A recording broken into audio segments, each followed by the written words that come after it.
اب گویا کہ وہ الملحمۃ العظمیٰ جو ہے تلی کھڑی ہے، کسی بھی وقت جو ہے یہ جو ہے وہ لاوا پھٹ سکتا ہے، آتش فشاں پھٹ سکتا ہے۔ تو یہ تمام حالات ایسے ہیں کہ جن کی وجہ سے میں سمجھتا ہوں کہ ایک تو جو قرآن مجید کے اشارات میں نے آپ کو بتائے، 14 صدیاں 14 دن میں چاند کا پورا ہونا، والقمر اذا اتسق، 14 دن میں 14ویں کا چاند۔ اسی طرح اب یہ 14 صدیوں کے بعد یہ صدی جو 15ویں صدی ہے، یہ در حقیقت ظہور امام مہدی، جو قدرت کی طاقتیں ہیں، کائناتی قوتیں، ان پر غیر معمولی غلبہ، اقتدار، اختیار حاصل ہو جائے گا، اور وہ دجال متصرف ہوگا ان تمام قواعد طبیعہ پر، بالکل ایسے انداز میں جیسے کبھی انبیاء کرام علیہ السلام کو اللہ تعالیٰ معجزے عطا فرماتا۔ وہ معجزے کہ جو اللہ تعالیٰ کے فضل و کرم سے اللہ کے رسولوں کو عطا ہوئے ہیں، گویا کہ وہ سب کی سب کیفیات ہیں کہ جو دجال کے بارے میں قرآن مجید یا احادیث نبیہ میں وارد ہے۔ مثلا پہلی بات یہ بتائی گئی کہ اس کے لیے فاصلہ بے معنی ہو کر رہ جائے گا، انتہائی تیز رفتاری ہوگی جو اسے حاصل ہوگی۔ چنانچہ الفاظ یہ ہے کالغیث استدبرت بردی، وہ ایک ایسے طوفان کے مانند جو ہے وہ سیلاب آئے گا کہ جیسے کوئی بہت زوردار آندھی جو ہے اس کے ساتھ طوفان آیا کرتا ہے۔ آپ سائیکلون کا تصور کیجئے کہ جس طریقے سے وہ ایک انتہائی تیز رفتار ہوا جو ہے وہ طوفان کو لے کر آتی ہے، اس طور سے وہ فتنہ پھیلے گا۔ ایک اور حدیث میں الفاظ ہے فَلَا تَدَعُ قَرْيَةً إِلَّا حَبِطَتْهَا فِي 40 لَيْلَةً، یہ مسلم شریف کی روایت ہے حضرت نواس بن سمعان رضی اللہ تعالیٰ عنہ۔ کوئی قریہ تک نہیں چھوڑے گا دنیا کی کوئی آبادی چھوٹی سے چھوٹی جس میں وہ نہیں پہنچ جائے گا 40 دن کے اندر اندر۔ یہ اس کی تیز رفتاری کا عالم ہوگا، گویا کہ میں تعبیر کر رہا ہوں اسے ان الفاظ سے کہ فاصلہ بے معنی ہو کر رہ جائے گا۔ اسی کے ضمن میں بعض اور روایات آئی ہیں۔ سواری جو ہے اس دجال کی، اس کو گدھے سے تعبیر کیا گیا ہے، اس لیے کہ ظاہر بات ہے اس دور میں اور کسی شے کا اگر تذکرہ کیا جاتا ہوائی جہاز کا یا راکٹس کا تو وہ تو لوگوں کی سمجھ میں نہ آتا، اور پہلے انہیں ساری سائنس پڑھانی پڑتی تب وہ الفاظ استعمال کرتے، لہذا وہ اس کا خچر، اس کا جس پر سواری ہوتی ہے،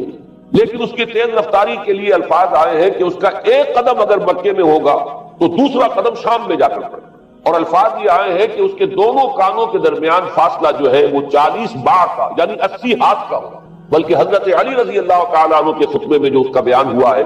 کہ اس کا ایک کان جو ہے وہ 30 ہاتھ لمبا کان ہوگا اس کا۔ ابھی ذرا یہ صرف احادیث آپ سنتے جائیے، پھر اس کے بارے میں ان سب کو جوڑ کر جو ہمیں نتیجہ نکالنا ہے اس پر گفتگو بات ہوگی۔ اسی طرح آواز کا معاملہ کہ اس کی آواز 4 دانگ عالم میں بیک وقت سنی جائے۔ الفاظ یہ ہے ینادی بصوت لہو یسمع لہو ما بین الخافقین، وہ ایک ایسی آواز کے ساتھ پکارے گا کہ جسے مشرق و مغرب کے مابین رہنے والا ہر شخص، اس کی آواز جو ہے گویا کہ وہ تمام فاصلوں کے جو پردے ہیں اس کے لیے وہ حائل نہیں رہیں گے، بلکہ یہ کہ اس کی آواز جو ہے پوری دنیا میں مشرق و مغرب میں بیک وقت سنائی دے گی۔ تیسری بات معلوم ہوتی ہے کہ علاج معالجہ وہ اس انتہا کو اور عمل جراحی اس انتہا کو پہنچ جائے گا۔ یہاں وہ الفاظ آئے ہیں جو قرآن مجید میں حضرت مسیح کے معجزات کے لیے آئے۔ حضرت مسیح کے الفاظ جو ابرئ الاکمہ والابرص، کہ میں مادر زاد اندھے کو اور جو کوڑھ کا برس، تو ان دونوں کو میں ٹھیک کر دیتا ہوں۔ حضرت مسیح علیہ السلام صرف ہاتھ پھیرتے تھے اور مادر زاد جو نابینا ہے، اندھا، بینائی اس کی آ جاتی تھی، اور کوڑھی جو ہے اس کے جسم پر ہاتھ پھیرتے تھے، اس کا کون درست ہو جاتا تھا۔ ابرئ الاکمہ والابرص، وہی الفاظ آئے حدیث میں کہ دجال کو یہ قدرت حاصل ہو جائے گا۔ نمبر 2 یہ کہ وہ یحیی الموتیٰ، جیسے کہ حضرت مسیح کے الفاظ ہے وہ احیی الموتیٰ، میں زندہ کرتا ہوں مردے کو۔ حضرت مسیح فرماتے تھے ایک مردے کو قم باذن اللہ، اور وہ کھڑا ہو جاتا تھا۔ بالکل اسی طریقے سے دجال کو بھی قدرت حاصل ہو جائے گی کہ وہ مردوں کو زندہ کرے گا۔ مزید وضاحت ایک حدیث میں یہ ہے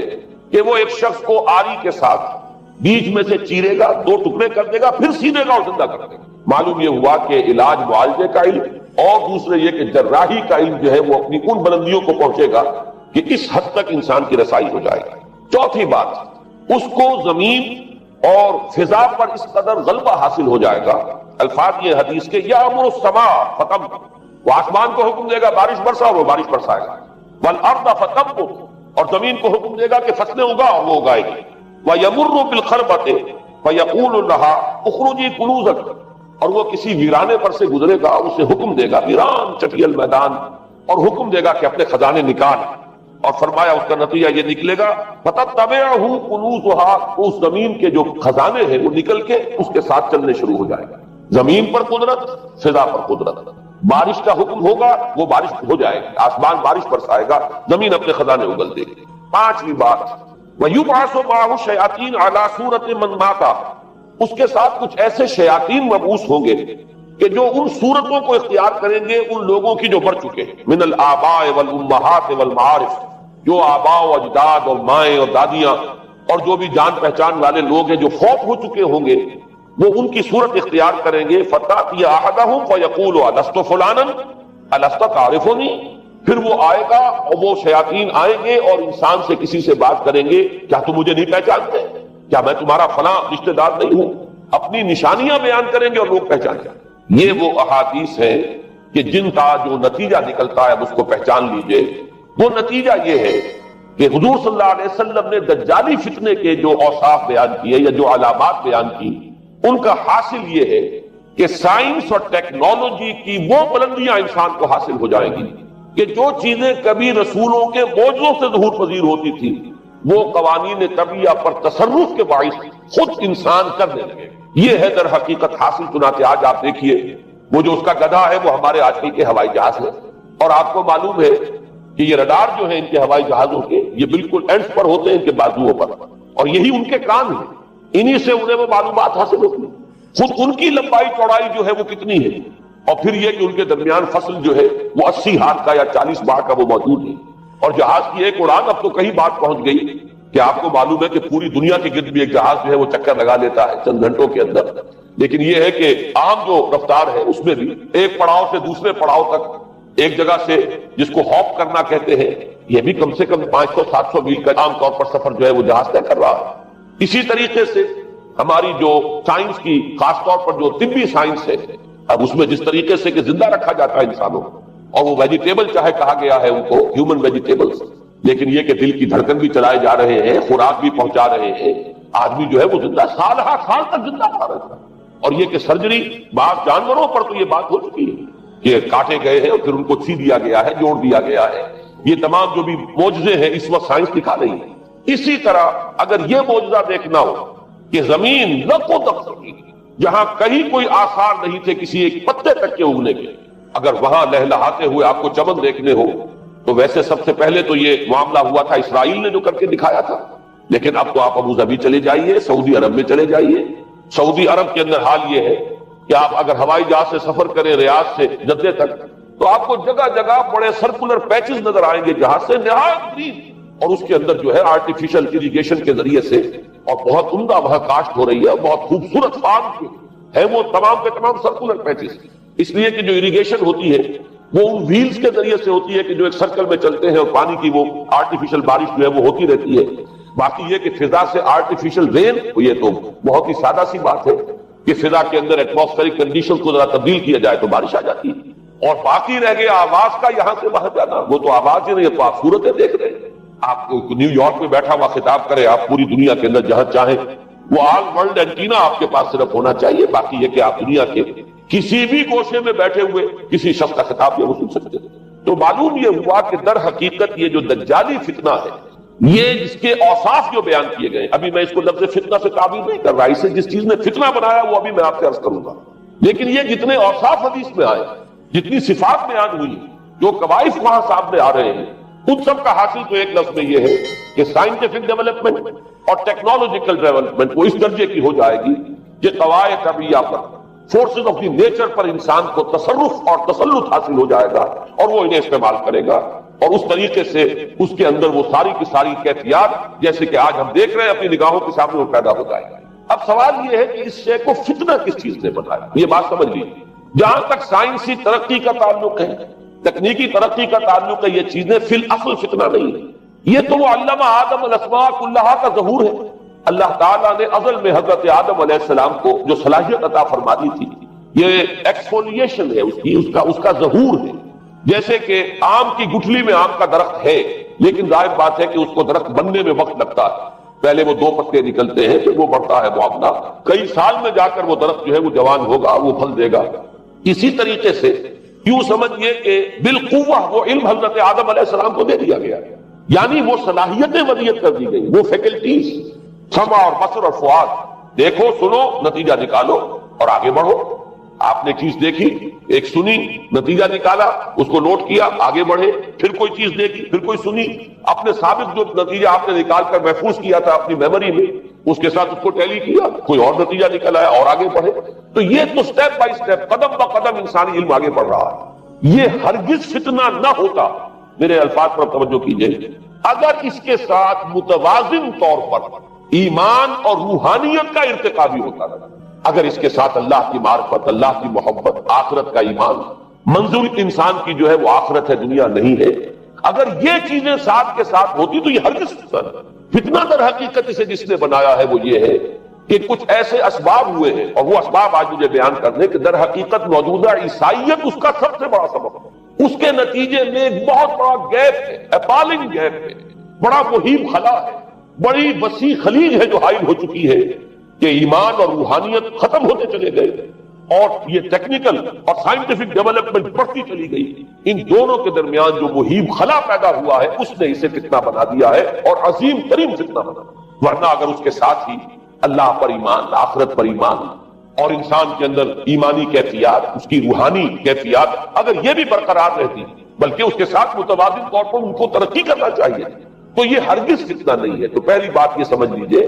کہ اگرچہ دجالی فتنے کے جو صفات، اس کے اوصاف، اس کی علامات، اس کے مظاہر جو بھی حدیث کے ذریعے سے ہمیں معلوم ہے، جس کا میں نے ابھی آپ کے سامنے تذکرہ کیا، وہ سب در حقیقت تعبیر ہے اس دور کا جو محاورہ ہے، اس دور کی جو زبان ہے،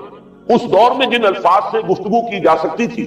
اس دور کے ایڈیم میں آج کی جو سائنٹیفک اور ٹیکنالوجیکل ترقی ہے گویا کہ اس کی تعبیر کی گئی ہے کہ وہ دجالی فتنہ ہوگا. لیکن اس شے کو فتنہ بنانے والی شے در حقیقت یہ ہے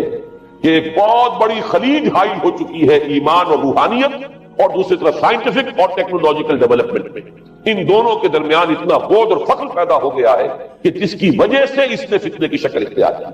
اس کا سبب کیا ہے، آج ہمیں اس پر غور کرنا ہے. دیکھیے حضرت مسیح علیہ السلام کا دین، اور جیسا کہ میں نے عرض کیا ہے سورہ کہف کے پہلے رکوع میں تذکرہ انہی کا ہو رہا ہے. وَيُنذِرَ الَّذِينَ قَالُوا اتَّخَذَ اللَّهُ وَلَدًا مَا لَهُم بِهِ مِنْ عِلْمٍ وَلَا لِآبَائِهِمْ كَبُرَتْ كَلِمَةً تَخْرُجُ مِنْ أَفْوَاهِهِمْ يَقُولُونَ إِلَّا كَذِبًا فَلَعَلَّكَ بَاخِعٌ نَفْسَكَ عَلَىٰ آثَارِهِمْ إِن لَّمْ يُؤْمِنُوا بِهَٰذَا الْحَدِيثِ أَسَفًا. ان آیات کا پہلے ترجمہ آپ سن لیجئے، جو پہلی آیات ہے ان کا ترجمہ ہم کر چکے ہیں. کل حمد اس اللہ کے لیے ہے جس نے اپنے بندے پر کتاب نازل فرمائی اور اس میں کوئی کجی نہ رکھی، جو بالکل سیدھی ہے اور خبردار کرتی ہے ایک ایسی بڑی عظیم اور مہیب جنگ سے کہ جو خاص اللہ کی طرف سے ہوگی، اور بشارت دیتی ہے مومنین کو جو نیک عمل کریں کہ ان کے لیے بہت بڑا اور بہت عمدہ اجر ہے. ماکثین فیہ ابدا، وہ اس میں رہیں گے ہمیشہ ہمیشہ. وَيُنذِرَ الَّذِينَ قَالُوا اتَّخَذَ اللَّهُ وَلَدًا، اب دوہرا کر بات آئی، اور تاکہ خبردار کر دے ان کو جنہوں نے یہ کہا کہ اللہ نے کسی کو اپنا بیٹا بنایا. مَا لَهُم بِهِ مِنْ عِلْمٍ، نہیں ہے ان کے پاس اس کے بارے میں کوئی علم. وَلَا لِآبَائِهِمْ، نہ ان کے آباء و اجداد کے پاس کوئی علم تھا، کوئی عقلی دلیل نہیں، کوئی اللہ کی اتاری ہوئی کسی کتاب میں، اللہ کے اتارے ہوئے کسی صحیفے میں اس کے لیے سند نہیں. وَلَا لِآبَائِهِمْ كَبُرَتْ كَلِمَةً تَخْرُجُ مِنْ أَفْوَاهِهِمْ، بہت بڑی بات ہے کہ جو نکل رہی ہے ان کے منہوں سے. إِن يَقُولُونَ إِلَّا كَذِبًا، نہیں بول رہے یہ، نہیں کہہ رہے یہ مگر جھوٹ. فَلَعَلَّكَ بَاخِعٌ نَفْسَكَ عَلَىٰ آثَارِهِمْ، تو اے نبی صلی اللہ علیہ وسلم شاید کہ آپ اپنے آپ کو ہلاک کر لیں گے ان کے آثار پر. یہ آثار کے لفظ کو میں ابھی جو کا تو رکھ رہا ہوں، بعد میں اس کی وضاحت کروں گا. إِن لَّمْ يُؤْمِنُوا بِهَٰذَا الْحَدِيثِ أَسَفًا، اگر یہ لوگ ایمان نہ لائے اس حدیث پر، یہ حدیث قرآن، اس پر اگر یہ ایمان نہ لائے، جیسے کہ وہاں فرمایا گیا تھا اگر رحمت خداوندی میں داخل ہونا ہے اے بنی اسرائیل تو یہ شاہدرہ ہے رحمت خداوندی کا قرآن حکیم، آؤ اور داخل ہو جاؤ. یہاں پر ان عیسائیوں کو متنبہ کیا جا رہا ہے اگر وہ اس حدیث پر، یہ حدیث اللہ، اللہ کی کتاب، احسن الحدیث کتاب متشابہہ فبأی حدیث بعدہ یؤمنون، اگر اس اللہ کی حدیث پر، اللہ کی کتاب پر یہ ایمان نہ لائے تو جو ان کے آثار ہوں گے، جو نتائج نکلیں گے ان پر اے نبی شاید کہ آپ اپنے آپ کو صدمے اور رنج اور غم سے ہلاک کریں. یہ ہے در حقیقت وہ آیات کی جن میں تذکرہ ہو رہا ہے عیسائیت کا. لیکن عیسائیت سے مراد کیا ہے اسے سمجھیے. حضرت مسیح علیہ السلام کا دین تو بعین ہی وہی دین تھا جو دین آدم سے لے کر محمد تک صلی اللہ علیہ وسلم وعلیہ الصلوۃ والسلام جتنے انبیاء آئے ہیں ان کے دین میں کوئی فرق نہیں. دین توحید، وہی ایمان، البتہ شرائع کے اندر شریعتوں میں کوئی تفصیلی احکام میں فرق ہوا ہے، شریعت موسوی اور شریعت محمدی میں علی صاحب الصلاۃ والسلام تھوڑا تھوڑا فرق ہے، دین ایک ہی ہے۔ شرع لکم من الدین ما وصى به نوحا والذی اوحینا الیک وما وصینا به ابراہیم وموسیٰ وعیسیٰ، دین میں تو ہم نے وہی سے تمہارے لیے بھی معین کی ہے مسلمانوں، کہ جس کی کہ ہم نے نوح کو وصیت کی تھی اور جس کی کہ ابراہیم کو اور موسیٰ کو اور عیسیٰ کو وصیت کی، دین ایک ہے۔ ان الدین عند اللہ الاسلام، تو دین مسیحی بھی وہی تھا بعین نہیں جو دین محمدی ہے اور دین موسوی صلی اللہ علیہ وسلم علیہ الصلوۃ والسلام۔ البتہ حادثہ جو نہایت عظیم پیش آیا اور وہ یہ ہے کہ پال، ساؤل اس کا نام تھا پہلے، جس نے کہ اپنی زندگی میں حضرت مسیح علیہ السلام جب تک موجود تھے دنیا میں شدید انہیں تکلیفیں پہنچائیں، شدید ایذائیں پہنچائیں، ان کی مخالفت پر کمر بستہ رہا، لیکن اس کے بعد جب انہیں اٹھا لیا گیا، یا عیسائیوں کے عقیدے کے مطابق وہ سولی دے دیے گئے، اور اس کے بعد ان کا عقیدہ بھی یہ ہے کہ سولی پانے کے بعد پھر وہ زندہ ہو کر آسمان پر چلے گئے، جبکہ ہم یہ سمجھتے ہیں اور ہمارا ایمان ہے کہ انہیں سولی دی نہیں گئی، بلکہ انہیں تو پہلے ہی اٹھا لیا گیا تھا، ان کی جگہ کوئی اور ہے۔ انجیل برنباس نے یہ بات بالکل واضح کر دی کہ در حقیقت وہی حواریین میں سے جس نے کہ غداری کی تھی اور پکڑوایا تھا، مخبری کی تھی، وہی ہے جس کی شکل بنا دی گئی تھی حضرت مسیح علیہ السلام کے جیسی مانند، اور وہ شخص ہے کہ جو سولی چڑھا۔ بہرحال عیسائیت اس وقت جو اس کا عقیدہ ہے اور جو ہمارا عقیدہ اور ایمان ہے، ان دونوں کی روح سے حضرت مسیح علیہ السلام آسمان پر اٹھا دیا۔ اس کے بعد اس نے دین مسیحی میں نقب لگانے کے لیے، جو دین مسیح اصل دین اسلام تھا، اس کو کرپٹ کرنے کے لیے، ڈسرپٹ کرنے کے لیے، اس میں نقب لگانے کے لیے اس نے اپنے ایک مکاشفے کا ذکر کیا کہ میں آ رہا تھا سفر میں کہ مجھے حضرت مسیح نظر آئے ہیں آسمانوں میں، اور انہوں نے مجھے کہا ہے کہ اے ساؤل تو مجھے کیوں ستاتا ہے، اور تو اب فلاں جگہ جا اور میرے نام سے نبوت کر۔ اس کے بعد اس نے لبادہ اوڑھا عیسائیت کا، اور اس نے آ کر جس طرح عبداللہ ابن سبا نے محمد الرسول اللہ صلی اللہ علیہ وسلم کے دین میں نقب لگائی، اسی طریقے سے اس شخص نے دین مسیحی میں نقب لگائی۔ فرق یہ ہے کہ دین محمدی صلی اللہ علیہ وسلم، کیونکہ یہ آخری دین تھا، اب کوئی اور رسول آنے والا نہیں تھا، اللہ تعالیٰ کی طرف سے اس دین کو، اس شریعت کو ایک پروٹیکشن حاصل تھی، لہذا ایک جزء کی حد تک گمراہی جو ہے پھیل سکی، کل پر محیط نہیں تھی۔ لیکن بدقسمتی سے دین مسیحی کے بارے میں یہ ہوا کہ کچھ عرصے تک تو کشمکش رہی ہے، اصل دین مسیحی پر بھی جو کاربند لوگ تھے اور جو اس کے اوپر مستقیم رہے وہ قائم کچھ عرصے تک رہے ہیں، لیکن ہوتے ہوتے تقریباً اس دور تک آ کر جب کہ حضور کی بعثت ہوئی ہے، اصل دین مسیحی کے ماننے والے تقریباً ختم ہو چکے تھے، شاذ لوگ رہ گئے، اور ان میں بھی یہ جرت نہیں تھی کہ اپنے اصل دین کا وہ اظہار کر سکیں، بلکہ ہوتے ہوتے ان 600 سالوں کے اندر یہ ہوا کہ وہی پالزم جو ہے در حقیقت اس نے ہی مسیحیت کی شکل اختیار کیا۔ یہ پالزم جو ہے یہ ہے در حقیقت، یوں سمجھیے کہ ادیان عالم کی تاریخ میں سب سے زیادہ گمراہ کن مذہب، جس کا رد عمل پیدا ہوا ہے یورپ میں، جس نے کہ اس دجالی فتنے کی شکل اختیار کی ہے۔ میں یہ چاہتا ہوں کہ اس کے ضمن میں چند باتیں آج آپ کے سامنے رکھ سکیں۔ پال نے جو دین مسیحی میں یا دین اسلام میں جو صحیح دین ہے اللہ کا، اس میں 3 تبدیلیاں بنیادی کی۔ سب سے پہلا تو وہی جو قرآن کہہ رہا ہے، الذین قالوا اتخذ اللہ ولد، مسیح کو، حضرت مسیح علی نبینا علیہ الصلوۃ والسلام، انہیں خدا کا بیٹا قرار دیا گیا۔ اور اس میں بھی نوٹ کیجئے بیٹے کے لیے عربی زبان میں 2 لفظ ہیں، ابن اور ولد۔ ابن کا لفظ ذو معنیین ہے، 2 معنی ہے اس کے، ابن بیٹے کو بھی کہتے ہیں، اور ابن کا کوئی معنوی تعلق بھی ہو سکتا ہے، صرف بیٹا نہیں۔ ابن السبیل مسافر کو کہتے ہیں، راستے کا بیٹا، یعنی چونکہ راستے کے ساتھ اس کا ایک تعلق ہے، راستہ چل رہا ہے، وہ تو ابن السبیل ہے۔ ابن الوقت، وقت کا بیٹا، وہ وقت کا بیٹا اس معنی میں نہیں ہے، بلکہ یہ ہے کہ جو ہر وقت جو ہے حالات کے مطابق گرگٹ کی طرح اپنا رنگ بدلتا چلا جائے، چلو تم ادھر کو ہوا ہو جدھر کی، وہ ابن الوقت ہے۔ تو ابن الوقت اسی طریقے سے جو میں نے دوسری مثال دی ہے، ان کو اگر آپ سامنے رکھیں گے تو معلوم یہ ہوا کہ ابن کے تو دونوں معنی ہو سکتے ہیں، لیکن ولد یہ بالکل مخصوص ہے اولاد کے معنی میں۔ ولد یہ تو گویا کہ صلبی اولاد، اور عیسائیت وہ ہے مذہب کہ جس نے کہ بدترین شرک کی صورت اختیار کی ہے، اور ان کے ہاں عقیدے میں یہ الفاظ ہیں کہ مسیح اللہ کا، خدا کا صلبی بیٹا، تاکہ کوئی شک نہ رہ جائے کہ کوئی اور نسبت ہے جسے ابن سے تعبیر کیا گیا، کوئی اور تعلق ہے جس کے لیے یہ لفظ اختیار کیا گیا، صلبی کا لفظ استعمال کیا گیا ہے کہ یہ خدا کا صلبی بیٹا۔ اور یوں سمجھیے اب اس کا جو نتیجہ نکلا کہ بیٹا اگر کسی کا ہے تو ظاہر بات ہے کہ وہ ہم جنس ہے، ہم نوع ہے اپنے باپ کا۔ انسان کا بیٹا انسان ہوگا، سید زادہ جو ہے سید کا بیٹا سید ہوگا، مغل کا بیٹا مغل ہوگا، گھوڑے کا بیٹا گھوڑا ہوگا، گدھے کا بیٹا گدھا ہوگا. معلوم یہ ہوا کہ بعین ہی جو کچھ بات ہوتا ہے وہی بیٹا ہوگا. لہذا اس لفظ نے در حقیقت شرک کی بدترین صورت اختیار کی کہ بالکل اللہ کے برابر، اللہ کا ہم نو. گویا کہ بدترین شرک جو ہے شرک فی الذات ہے، اور شرک فی الذات کی بدترین صورت یہ ہے کہ جو عیسائیت میں آئی ہے کہ حضرت مسیح علیہ السلام کو اللہ کا صلبی بیٹا قرار دیا. اب اس کے نتیجے میں چونکہ ظاہر بات ہے کہ آخر بائبل بھی موجود تھی، اس بائبل کو ایک دم کیسے ختم کر دیتا سینٹ پال. سینٹ پال کہیں یا بہرحال میں تو لفظ سینٹ اس کے ساتھ استعمال نہیں کرنا چاہتا، لیکن چونکہ ہمیں یہ ہدایت ہے قرآن مجید کی بھی کہ جو باطل معبود بنا لیے جاتے ہیں انہیں بھی ہم کوئی ان کے لیے توہین والے الفاظ استعمال نہ کرے، لہذا میں یہ لفظ استعمال کر رہا ہوں. ورنہ جی تو چاہتا ہے کہ کوئی اور لفظ اس کے لیے استعمال کیا جائے. لیکن جو بھی اس وقت دنیا میں اس کا معروف نام ہے پال، سینٹ پال، تو اس نے چونکہ ظاہر بات ہے کہ پوری بائبل کو کیسے ختم کر دیتا، ایک دم تورات کو کیسے ختم کر دیتا. تورات تو آج تک چلی آ رہی ہے بائبل کے ساتھ چلی ہوئی، the old testament, the new testament, یہ دونوں مل کر بائبل بنتی. لہذا اب گورکھ دھندا بنانا پڑا انہیں، وہ تسلیس والا گورکھ دھندا، 3 میں 1 1 میں 3، توحید بھی ہے تسلیس بھی ہے، 3 میں 1 1 میں 3. اور یہ وہ شے ہے کہ جس نے عقیدے کا تعلق عقل سے منقطع کر دیا. اس سے سمجھ میں آنے والی بات ہے، 3 میں 1 1 میں 3 ایک گورکھ دھندا ہے. نتیجہ انہوں نے یہ نکالا کہ ڈوگما در حقیقت اس کا عقل سے کوئی تعلق نہیں. ڈوگما بس عقیدہ ہے، اور اس عقیدے ہی کے اوپر سارے دین کی بنیاد ہے. باقی وہ عقل میں آئے نہ آئے، عقل کے لیے قابل قبول ہو یا نہ ہو، یہ بات اچھی طرح سمجھ لیجئے کہ اگرچہ ہمارے ہاں ہم بھی یہ بات کہتے ہیں کہ بہت سے حقائق جو ہے کائنات کے وہ ایسے ہیں کہ جن تک عقل کی رسائی نہیں، اس کے لیے ہم مجبور ہیں، محتاج ہیں وحی کی ہدایت کے.